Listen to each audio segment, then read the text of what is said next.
Però il tema della valutazione che deve fare l'Istituto Superiore della Sanità, a nostro avviso, è quello di una valutazione con dati omogenei. Cioè nessuno fa delle illegalità o degli illeciti, ognuno sceglie il suo piano di sanità pubblica. Però non puoi paragonare la Ferrari con una 500. La metafora è servita ed è con questa che Zai annuncia la nuova mossa della regione, ovvero la lettera firmata dalla direttrice della prevenzione Francesca Russo indirizzata a Ministero e Istituto Superiore di Sanità, con cui il Veneto chiede una volta per tutte criteri uniformi per il monitoraggio dell'epidemia.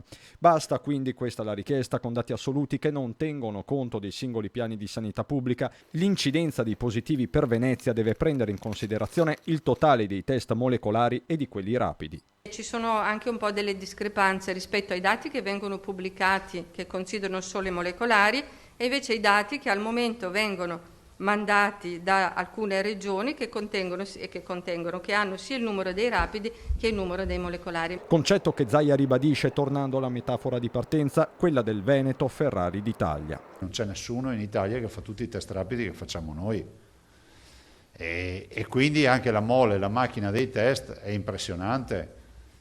Tant'è vero che noi facciamo numeri che alcune regioni riescono a fare in una settimana quello che noi facciamo in un giorno. Sullo sfondo il dilemma di ogni venerdì con l'attribuzione di fascia e il dibattito sull'indice principale, l'R-Conti, che si posiziona a 0,92. Vi annuncio già che il nostro R-Conti si abbassa ancora, va sotto l'1. Eccolo qui il grafico del nostro R-Conti. Resta la pressione sugli ospedali, anche qui a macchia di leopardo, preoccupa per esempio Verona, sorprende Treviso. Treviso, fra l'altro, è la provincia che scende di più in questo momento, se vi interessa, è quella che ha proprio la curva, che in questi giorni sta avendo una curva che praticamente è a trampolino sui ricoveri. Attenzione che io non sto assolutamente minimizzando nulla, che sia chiaro, siamo preoccupati.